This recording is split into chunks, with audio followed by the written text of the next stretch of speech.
og hefja í raun og veru svona grunnvinnu að því að svona kortleggja hvað það væri sem við þyrftum að gera til þess að vera almennilega undirbúin undir landsmót 2019. Og við erum búin að halda 2 slíka fundi, þessi hópur, og fara svona aðeins lauslega yfir það, og ég er alveg sammála því það er ekkert langt í 2019 ef við þurfum að gera eitthvað og það sem við höfum verið að skoða núna er í raun og veru hvar komum við fyrir raun og veru þessum fótboltavöllum sem eru alltaf að fjölga og aukast áhuginn á því, þannig að það kemst ekki fyrir á því svæði sem við notuðum í fyrra ár, fyrir utan það að við erum náttúrulega búin að úthluta þar lóðum á hlutaði meðfram Víkurbrautinni, og það hlýtur að vera jákvætt því það kallar á uppbyggingu, þannig að við erum svona að horfa á einhver fleiri svæði sem tengjast tjaldsvæði og tengjast í raun og veru þessu íþróttasvæði okkar, hvort við getum komið okkur upp þar svona fótboltavöllum sem fyrir þessa yngri í tengslum við það, þannig að það geti farið fram á sama tíma eins og frjálsíþróttir og aðra þess áttar sem eiga sér stað á frjálsíþróttarvöllum. Þannig það hefur verið talið svona óheppilegt að þetta sé alltaf á eftir hvort öðru, þá taki þetta svo langa tíma, þetta þurfi helst að vera á mörgum stöðum. Þannig að þessi vinna er einnig farin á stað, gleður mig að geta tjáð þér.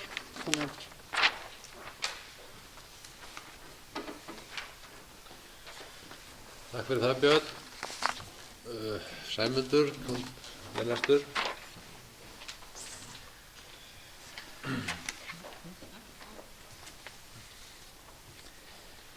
Forseti og góðir fundarmenn, ég langar að ræða lið 3, þar sem fræðslunefnd sem sagt. Þar fjallaði fræðslunefnd að senda sendinefnd á ráðstefnu ungmennaráða á Suðurlandi. SAS stóð fyrir ráðstefnunni í samráði við ungmennaráð á Suðurlandi dagana 28. og 29. september. Og fyrir okkar hönd fóru 5 manns, 3 nemendur úr FAS, Sigrún Birna Steinarsdóttir, Hafdís Lára Sigurðardóttir og Ingólfur Ásgrímsson, Arnar Jónsson og starfsmaður FAS Selma Hrönn Hauksdóttir. Einn nemandi fór úr grunnskólanum, Sandra Rós Karlsdóttir, ásamt fulltrúi og fræðslunefnd Þórubjörg Gísladóttir.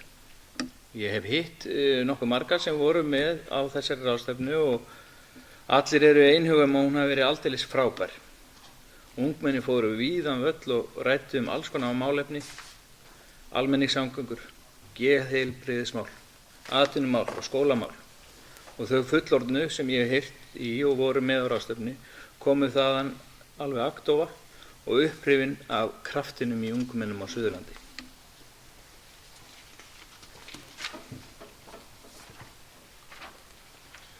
Takk fyrir það, Sæmundur.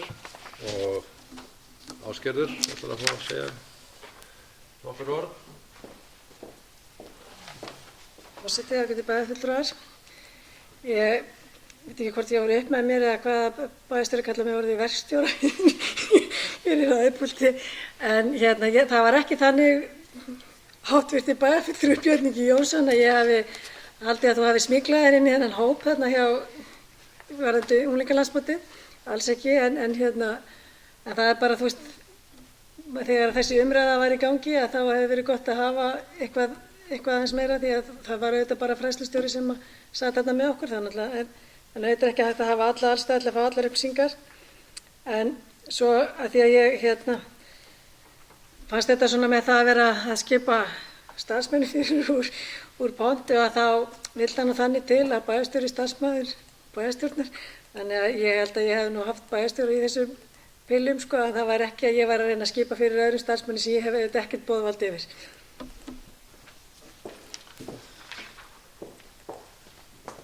Takk fyrir það, Ásgerður. Orðið er ennþá laust. Það er enginn sem kveður sér hljóðs, þannig að ég ber þessa fundargerð upp til atkvæða fundarins og ber þá sem eru samþykkir að gefa mér merki. Það er samþykkt með 7 atkvæðum. 4. mál á dagskrá er bæjarráð Hornafjarðar 782 og orðið er laust þar. Það er Ragnheiður sem byrjar, gjörðu svo vel.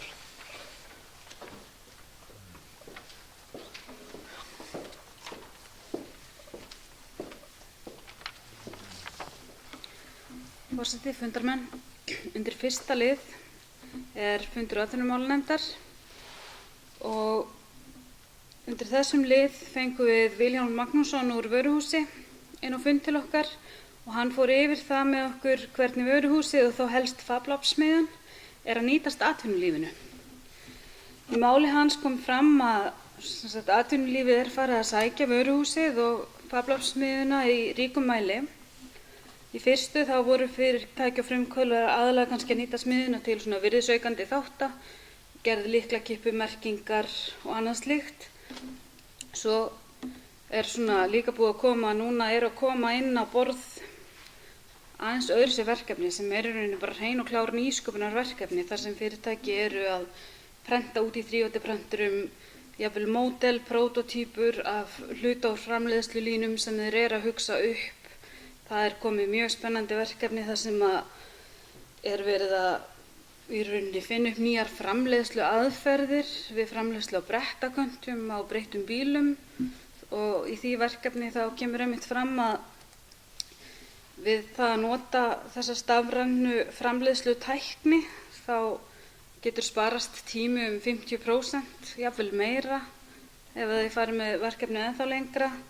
Þannig að mér finnst ótrúlega skemmtilegt að geta sagt frá því að þessi liður í þessari starfsemi virkilega að blómstra og við getum verið stolt að geta boðið fyrirtækjum og frumkvöðlum upp á þessa aðstöðu. Takk.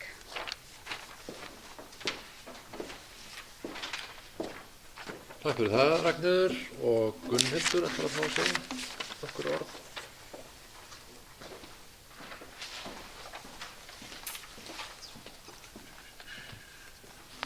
Forseti, ágætu bæjarfulltrúar. Það liður 2 eða hafnarstjórn sem við langar að tala en þar eftirfarandi bókun með leyfi forseta. Bæjarráð hvetur Vegagerðina á grunni framkominna gagna að ráðast í gerð sjóvarnargarðs, sandfangs, frá núverandi garði á Suðurfjörum út í Einholtskletta. Með slíku sandfangi talið að hefta með sandburð úr vestri inn á Grenslin og langar mig að gera það að tillögu minni að við gerum þessa bókun að bókun bæjarstjórnar.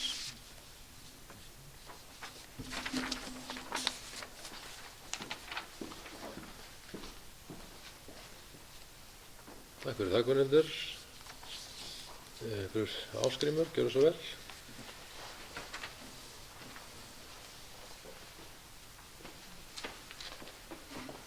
Forseti, ágætu bæjarfulltrúar, það liður 9, það gerð fjárhagsáætlanir gerðar. Ég ætlaði nú bara að þakka henni Ásgerði fyrir að koma með þessa ágætu hugmynd að leyfa íbúunum að taka þátt í þessu. Þó hún hafi ekki farið til Svíþjóðar, þá hefur hún samt kveikt á þessu.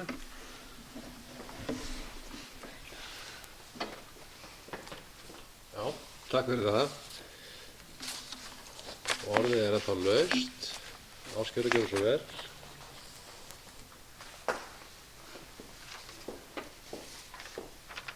Forseti, ágætu bæjarfulltrúar. Það liður 5, tjaldsvæði, Hornafirði, tjaldsvæði Hafnar, rekstur af því. Mig langaði að spyrja bæjarstjóra, því nú rann út leigusamningurinn við rekstraraðila núna í lok september, en eins og við vitum að þá Ísland í dag þannig að það ferðafólk á ferðinni og væntanlega allan ársins hring á einhverjum campersbílum sem væri nú best að hafa á skipulögðu tjaldsvæði. Og mig langar þá til þess að spyrja, því að við rauninni þarna tekur bæjarráð ákvörðun það í útboði sem verður á rekstri tjaldsvæðisins að það sé hugsað að heilsársopnun eða þjónustu, eftir eftirspurn. En mig langar til þess að spyrja hvort að það hefur verið gerðar einhverjar ráðstafanir fyrir veturinn í veturinn meðan að það engin samningur í gangi, því að það ómögulegt eiginlega að þessi ferðamenn séu bara hér á öllum plönum eða jafnvel þarna og það enginn sem að hugsa svæðið meðan að svoleiðis Takk fyrir það, Ásgerður. Það spurning hvort að Björn vilji svara þessu. Já, það er ekki það. Gjörðu svo vel. Forseti, góðir bæjarfulltrúar. Já, núverandi rekstraraðili, honum var tilkynnt þessa ákvörðun bæjarráðs að það yrði unnin útboðslýsing og auglýst og líka náttúrulega að í hennar samningi væri ákveðið forleigu ákvæði sem að stæði fyllilega til með að yrði virt. Þannig að en grunnurinn að þessu væri að búa til þetta sem sagt svona, kröfulýsingu eða skilmála eða óskir bæjar sveitarfélagsins gagnvart þeim rekstraraðila sem þarna yrði.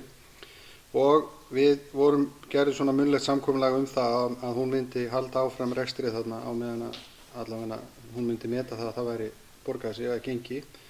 Það auðvitað alltaf svona spurning og við erum bara að sjá aðeins til og við ætlum þá að ræða saman aftur þegar að kemur að þeim tímapunkti að hún telji ekki vert eða hvað ég segja, ekki möguleika að halda þessu áfram bara vegna mikilla vinnu og lítillar innkomu. En það vissulega að það þarf að halda einhvern veginn, við viljum helst hafa þessa bíla þarna en ekki út allan bæ, þannig að ég alveg sammála því.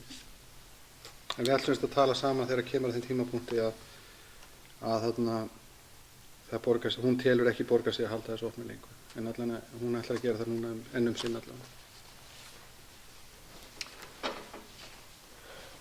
Takk fyrir það, Björn. Og einhverju fleiri sem ætla að kveða sér hljóðs undir þessari fundargerð?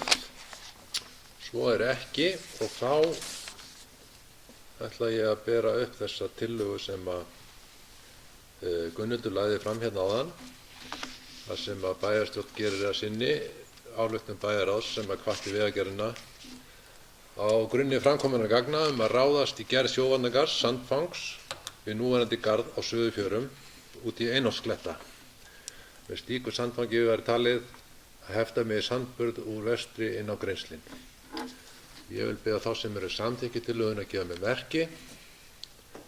Hún samþykkt með 7 atkvæðum og svo ber ég þá þessa fundargerð númer 782 til samþykki fundarins. Bið ykkur að gefa mér merki. Það samþykkt með 7 atkvæðum. Þá erum við komin í 5. mál sem bæjarráð Hornafjarðar númer 783. Orðið laust og Ásgeir búinn að biðja orðið. Gjörðu svo vel.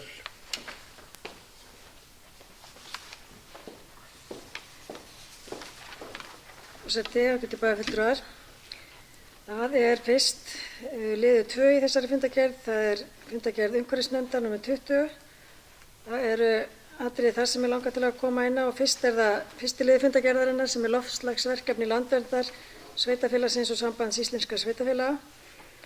Og þarna verið að ræða að gera símenntunardag sveitarfélagsins sem verður þá haldið væntanlega að tengja hann loftslagsverkefninu og ég fagna því að mér finnst eiginlega bagalegt hvað starfsmenn sveitarfélagsins almennt upp til hópa eru illa upplýstir þetta merkilega verkefni sem að sveitarfélagið að taka þátt í og ég allavega, mér finnst við alltaf að vera að tala þetta en einhvern veginn að þá virðist það ekki vera frjór jarðvegur fyrir því allavega í minni fólks svona þegar að þetta kemur upp en þannig ég fagna þessu að það er að helga dag til þess að ræða þessi mál.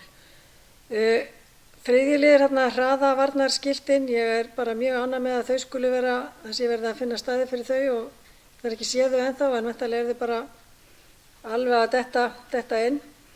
Þannig að það bara mjög ánægjulegt. En síðan það 7. liðurinn sem heitir plastpokalaus Hornafjörður. Þar kemur Guðrún Sturlaugsdóttir, verkefnisstjóri á Nýheimum inn á fundinn og að kynna verkefni sem alveg frábært sjálfboðaverkefni sem búið að vera í gangi. Það sem aðilar hafa verið að sauma margnótapoka úr bolum og eru hér úti í Nettó. Og ég velti því fyrir mér hvað umhverfisnefnd, hvað sveitarfélagið, hvað við getum gert. 2014 þá dreifðum við hér fjölnotapokum í hús og hvöttum fólk til þess að nýta það. Núna 2 árum seinna finnst mér ósköp lítið hafa gerst. Svona áþreifanlegt í þessum málum. Jú, við erum alltaf að tala þetta og þarna eru sjálfboðaliðar og annað slíkt en mér finnst sveitarfélagið ekki hafa verið með mikla forgöngu nema, við ræðum þetta hér í púlti og stundum kemur að vera að ræða mikið sorp og annað slíkt. En varðandi plastpoka, af hverju ekki konir maíspokar til dæmis í Nettó, hvað getum við notað kraftinn einhvern veginn í sveitarfélagi til þess að nýta til þess að þrýsta á verslanir, á rekstraraðila og aðra til þess nota ekki plastpoka, bara stofnanir sveitarfélagsins þegar við erum með eitthvað boðið, þú veist, í mat og drykk að það er notað plastmál og annað slíkt, þú veist, getum við í rauninni bara, kannski segja, bara banna stofnanir sveitarfélagsins. Þú veist, ég er að velta hér upp hugmyndum, verkstjórinn mættun afsakið, og ég er ekki að skipa starfsmönnum heldur að velta upp hugmyndum, þú veist, mér finnst að við þurfum að gera eitthvað afgerandi. Og mér finnst náttúrulega að þetta er frábært hjá þessum sjálfboðaliðum og þessu fólki, en mér finnst að sveitafélagið í þessu verkefni, þú veist, með aðgerðaráætlunina, hvetja til rafbílanotkunar og að fólk gangi og annað slíkt, en þetta er svo, sko, þú veist, þetta er allt mjög fallegt á prenti, en það bara, við erum ekkert að gegna þessu. Þú veist hvað, það voru bílalausi 50 dagar einu sinni, þar sem var þetta banner á Eystrahorni alltaf munið bílalausa daginn 50 daga. Sumir sáu það og notuðu tækifærið en aðrir ekki, og ég er ekki að segja ég sé barnanna best, keyri ofta 50 dögum og allt of mikið. En þú veist, þarna við höfum tækifæri, við erum fyrirmynd og bara gerum eitthvað í þessu. Og við höfum talað það til dæmis eins og að fá grunnskólan til þess að, þú veist, krakkarnir, þau missa dót rusl á leiðinni á milli skóla og nettó. Þú veist, það hefur komið hugmyndum það að okkur ekki einu sinni í viku bara ruslatínsludagur, þú veist, og það er bara það sem þið missið, þið þurfum að taka það upp. Og þannig að ég kalla eftir því að sé eitthvað svona afgerandi. Og Frakkar eru búin að banna plastpoka. Frakkland. Heyrðu, Hornafjörður, plastpokalausi Hornafjörður, við erum með boli, fyrst frábært, en við höfum alla burði til að gera betur. Plastpokalausi Vestfirðir. Það er ekki allir vinir þess hóps á Facebook, þú veist, þarna eru. Og við eigum að vera meiri fyrirmynd finnst mér. Og ég bara bið ykkur að koma með mér og öðrum í þessa vegferð. Já, takk fyrir þetta, Ásgerður, og Sæmundur, gjörðu svo vel.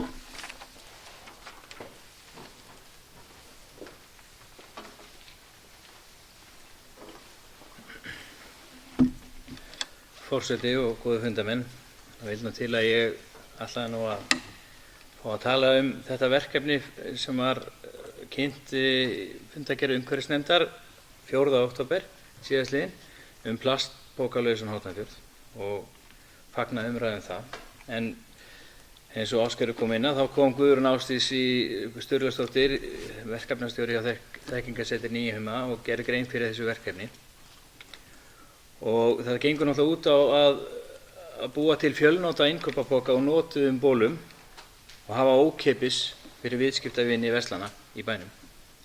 Og það eru sjálfboðaliðar, þetta er mikið grasrótarverkefni, sjálfboðaliðar sem bæði gefa bóli og gefa vinnuna og sauma innkaupapoka. Og það er líka fyrirtæki gefi poka í verkefnið og féspoka síða sem heldur utan verkefnið, og þetta vekur athygli.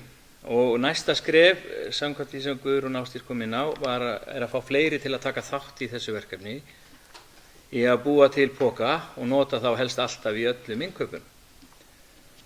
Og þetta verkefni er alveg til fyrirmyndar í alla staði, og það var afar ánægjulegt að sjá að Fréttablaðið tók viðtal við Guðrún Ásdísi sem birtist 7. október, og morguninn í morgunútvarpi Rásar 2 sama morgun var umfjöllun þetta verkefni. Og í kjölfarið hafa mörg sveitarfélög, bæði innanlands og jafnvel í útlöndum, sett sig í samband við Guðrún og vilja fræðslu verkefni. Og hvarvetna fær þetta verkefni hrós, og við Hornfirðingar njótum í ákveðrar athygli fyrir vikið. Og ég vil því úr þessum ræðupúlti segja takk fyrir frábært framtak Guðrún Ásdís.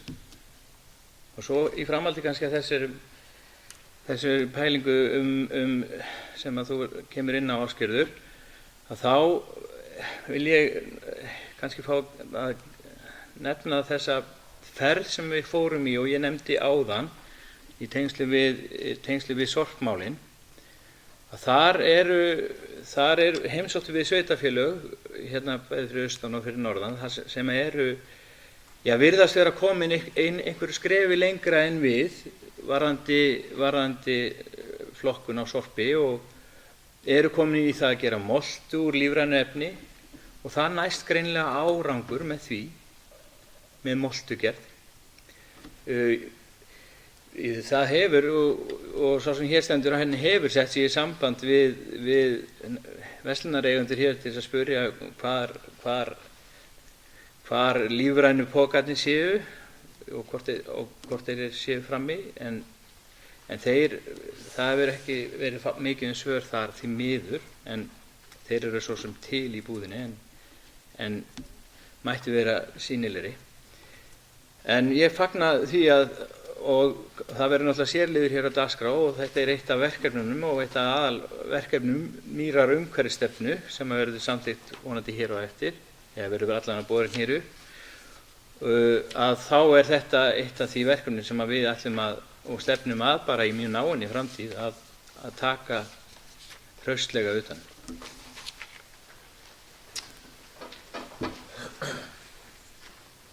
Takk fyrir það, Sæmundur. Orðið er ennþá laust. Ásgrímur Guðjónsson Ljóns, gjörðu svo vel.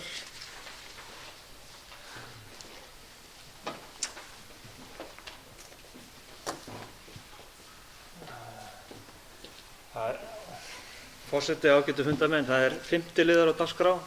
Það er hreinsivirki. Þetta er nú ein sorgarsaga hérna í Íslandinu, allsumul sýnist mér. En ég sé kostnaðaráætlun, þá er hreinsivirkið að reikna með að kosti 43 milljónir, en í þessu minnisblaði þá er lægsta upphæð sem ég finn 133 milljónir, ef ég skil þetta rétt. Flikkflækki, það fer nú alveg, má sem lítis í þessari umræðu sýnist mér. En sko, ég hefði getað sagt ykkur þetta kostaði meira en 43 milljónir, held ég. En hvar endar þetta? Vitum við eitthvað, hvað stefnum við á? Hæstu upphæð var hérna 202 milljónir, ef ég maður rétt. Erum við komnir með eitthvað að loka upphæð á þetta hreinsivirki?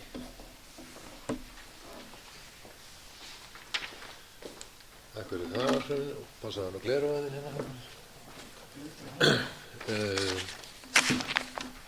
Orðið er laust. Björn ætlar að fá að svara þessu.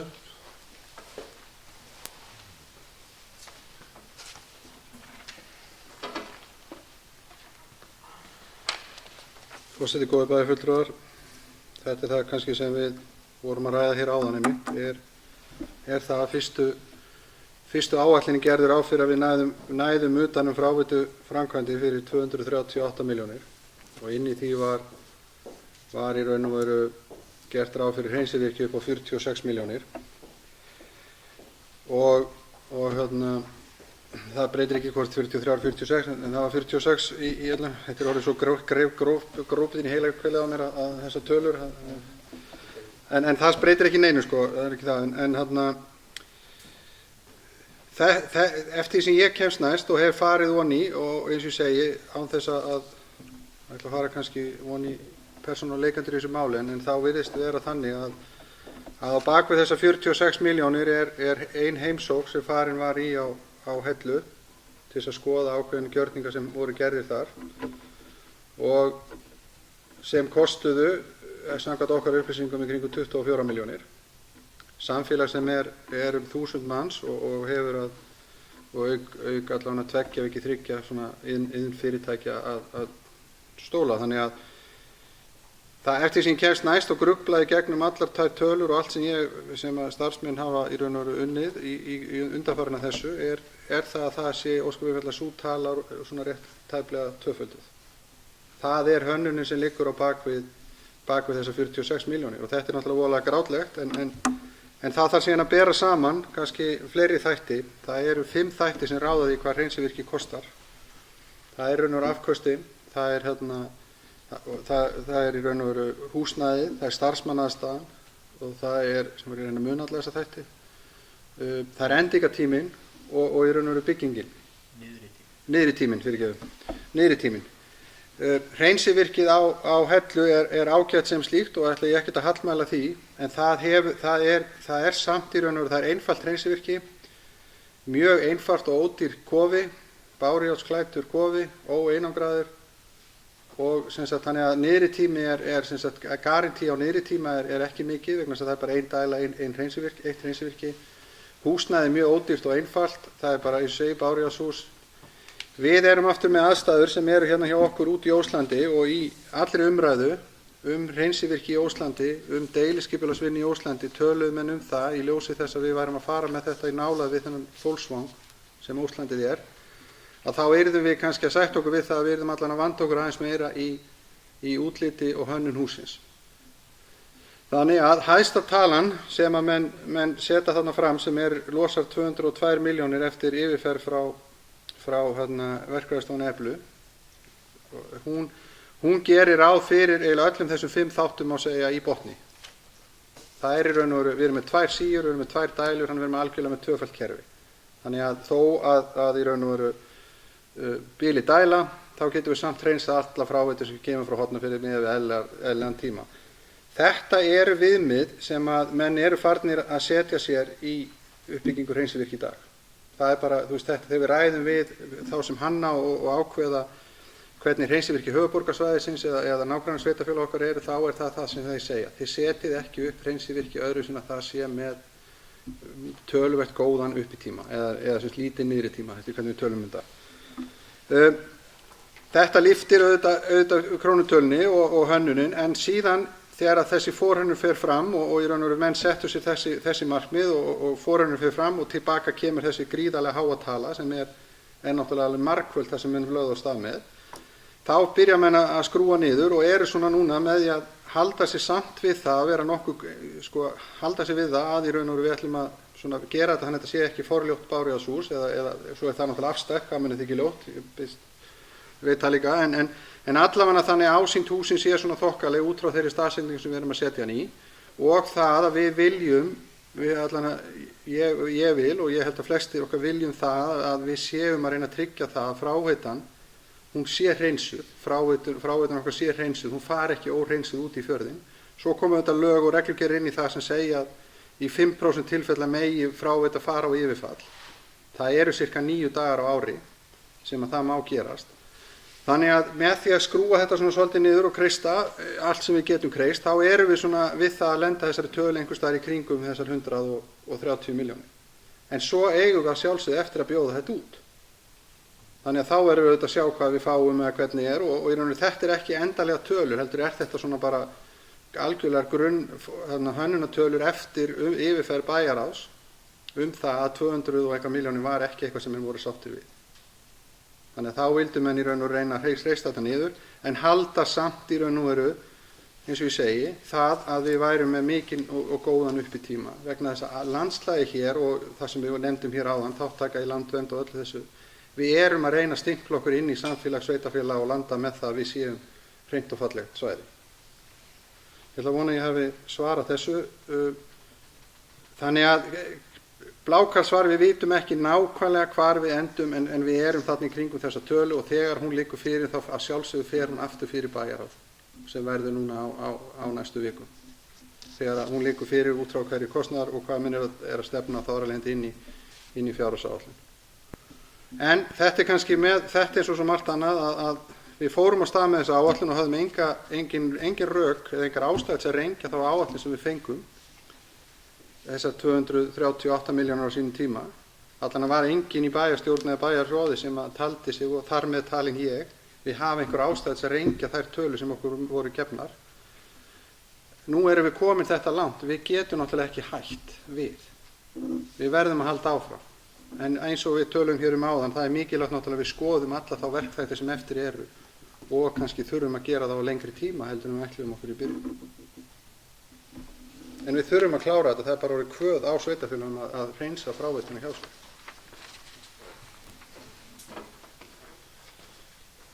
Takk fyrir það, Björn, og Ásgrímur ætlar að kveða sér ljósættur.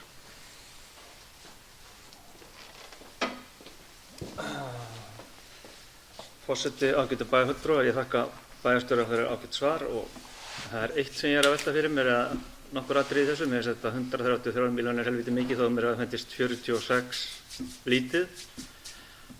Erum við að tala um einangrað hús og bárujárnshús getur alveg verið fínt þó það sé óeinangrað og erum við að tala um starfsmannaaðstöðu, þú minnst það líka. Ætlar að láta vera vakt þarna eða búa þarna eða geta menn ekki farið með þetta eitthvað neðar. Ég veit ég með útúrsnúrum en mér finnst þetta svolítið mikið. Erum við að byggja einhverja perlu? Eða erum við komin í einhvern flottræfilsátt? Er ekki hægt að skera þetta meira niður? Takk fyrir það, Ásgrímur, og Björn ætlar að svara þessu. Svo vel. Það er enginn að búa þarna, forseti kaupbæjarfulltrúa. Það er enginn að búa þarna. Það er það sem er í raun og veru, þetta er óeinangra hús, reyndar steypt, þar komum við að nýtingunni. Þetta er þannig umhverfi að í Bárujárnshúsi er talið að endingartíminn bara út frá riði. Þetta er þannig, þetta er ekki lokað, þetta er opið system. Þannig að uppgufun og annað frá þessu fráveitu gerir það verkum að Bárujárnshús er ekki endingargott efni til í þessar aðstæður. Þannig við erum að tala um óeinangrað steypt hús, bara ekki einu sinni, við getum sett það upp þannig að það sé bara mótað uppsláttur og búið. Og það í raun þarf ekki að vera ljótt, það er bara hægt að gera þetta út frá þessum hugmyndafræði. Við höfum verið að horfa á það að búa til einhverja mýkingu á ásýndinni frá í raun og fólksóknum, frá Óslandshæðinni, sem er þá kannski hugsanlega einhver bara grjótrúa eða einhver svona eins og því að við væntanlega séð eða þau skoðið þessi fráveitumannvirki á höfuðborgs, en það er yfirleitt svona grjót upp að einni hlið á þeim. Þannig að það er einhver svoleiðis pæling. Það er klósett og vaskur. Ég held að það sé lágmarkið í þessu umhverfi, og svo náttúrulega segir vinnulöggjöfin að það þarf að vera einhvers staðar eitthvað ef að gerist eitthvað slys sem menn geti látið renna yfir sig, en það þarf ekki að vera þannig að það sé einhver sturtuklefi eða einhver svoleiðis. Þannig að menn er að taka niður allan flottræfishátt vil ég eiginlega bara gulltryggja í þessari skoðun núna.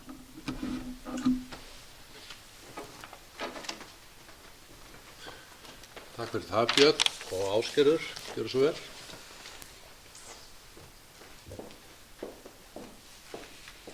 Forseti, ágætu bæjarfulltrúar, það sem mikið búið að tala um peninga og það allt saman, þá langar mér nú að vekja athygli á lið númer 14 í þessari fundargerð. Samningar samtaka fyrirtækja í velferðarþjónustu öldrunarþjónustu. Þarna er liður sem var í fundargerð heilbrigðis- og öldrunarnefndar, þar sem að tilkynnt að samtök fyrirtækja í velferðarþjónustu hafa náð samningi rekstur hjúkrunarheimila, og það er þá hækkun á daggjöldum bæði til hjúkrunarrýma og dvalarrýma og húsnæðisgjalds og annað slíks. Þannig að sem er bara mjög ánægjulegt. Þetta er búið að vera löng vegferð og erfið fæðing, en auðvitað hefðu allir viljað meiri hækkanir heldur en þarna inni, en það ber ekki að vanþakka það að þarna eru talsverðar hækkanir sem að til dæmis koma til okkar stofnunar. Og þarna er samþykki bara það að framkvæmdastjóri HSU og Hornafirði gangi frá samningi, að sveitarfélagið gerist aðili að þessum samningi þannig að við fáum greitt samkvæmt honum, og það byrja greiðslur frá 2016, þannig að þetta kemur inn á þetta ár sem er að líða núna. Þar sem að fjárhagsáætlun var afgreidd með halla og væntanlega sem við sjáum fyrir okkur þarna að hún muni lenda réttum megin við núlið ef allar aðrar forsendur standast. Við erum líka að vekja athygli á lið númer 13, þar sem er umsókn í Framkvæmdasjóð aldraðra 2017 við byggingu hjúkrunarheimilis, að þarna var samþykkti bæjarráð gengið til samninga við arkitekta á Akureyri af EHF vegna frumtillagna nýbyggingu og breytingu á núverandi húsnæði hjúkrunarheimilisins. Þannig að þarna er verið að undirbúa umsókn í Framkvæmdasjóð aldraðra sem er þá væntanlega í byrjun næsta árs, sem við fengum, okkur var hafnað á yfirstandandi ári síðustu úthlutun, þar sem að gögnin voru ekki nógu mikil eða hvað, maður veit, við höfum farið yfir það hér, maður veit ekki alveg hvað er vilja þarna hjá Framkvæmdasjóðnum, en við náttúrulega bara dönsum eftir og reynum, og það er bara mjög ánægjulegt. Þarna var, það komið 2 tilboð í þessa vinnu og það var himinn og haf á milli kostnaðartala þarna, og fengum mjög gott tilboð frá akureyringunum sem að þetta verður gott í öllum þessum peningaumræðum. Þannig að maður reynir nú að líta líka á björtu hliðarnar í þessum málum. Takk fyrir það, Ásgerður, og orðið er ennþá laust. Það er enginn sem kveður þessu ljós. Þannig að við byrjum þessa fundargerð bæjarráðs númer 783 undir atkvæði fundarins, og ég bið þá sem eru samþykkir að gefa mér merki. Samþykkt með 7 atkvæðum. Þá er síðasta fundargerð bæjarstjórnar Hornafjarðar frá númer 229. Hún er undir lið og og orðið er laust fyrir þá sem að vilja tjá sig eitthvað það. Svo er ekki og því ber ég hann undir atkvæði fundarins, byrði þá sem eru samþykkir að gefa. Nei, ég byrði hann ekkert, ég bara segi annars hann þetta. Ég hætti við það bara. Og þá erum við komin í almennu málin. Mál númer 7 er húsnæðis sjálfseignarstofnun leiguíbúðir. Sveitarfélagið hefur unnið af stofnun sjálfseignarstofnunar leiguíbúðir vegna mikillar eftirspurnar íbúðarhúsnæði í sveitarfélaginu. Tilgangur félagsins er að byggja upp eða kaupa, eiga og hafa umsjón með rekstri og viðhaldi almennar íbúða og veita þjónustu í almannaþágu samkvæmt lögum almennar íbúðir. Félaginu er einnig heimilt að byggja, kaupa, eiga, leigja og reka húsnæði undir starfsemi félagsins. Ég legg til að bæjarstjórn samþykki stofnun sjálfseignarstofnunar leiguíbúðir en orðið er laust. Og áskorið mig, gjörðu svo vel.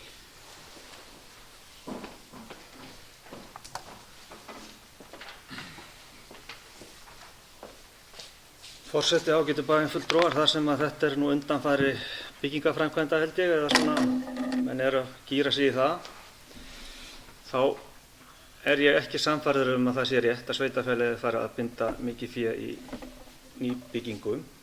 Ég kíkti á fasteignir við Morgunblaðsins núna áðan áður ég kom og þar eru 13 fasteignir til sölu á Hornafirði, þannig að ekki er nú ekki vöntun á fasteignum allavega og miðað við þær lóðaumsóknir og byggingaframkvæmdir sem eru áformaðar þá kemur eitthvað meira inn á markaðinn. Og það sem veldur mér áhyggjum í þessu, ef að bæjarstjórn ákveður að fara að byggja einhverjar, ég veit ekki hvað menn er að spá í mörgum íbúðum, einhverjar 6 eða 8 eða eitthvað, að þá komi fasteignaverð með til að lækka á Hornafirði af því að framboðið verður eins og við byggum við hérna fyrir nokkrum árum meira heldur en eftirspurnin. Nú held ég nefnilega að fasteignaverð á Hornafirði sé akkurat komið í þá upphæð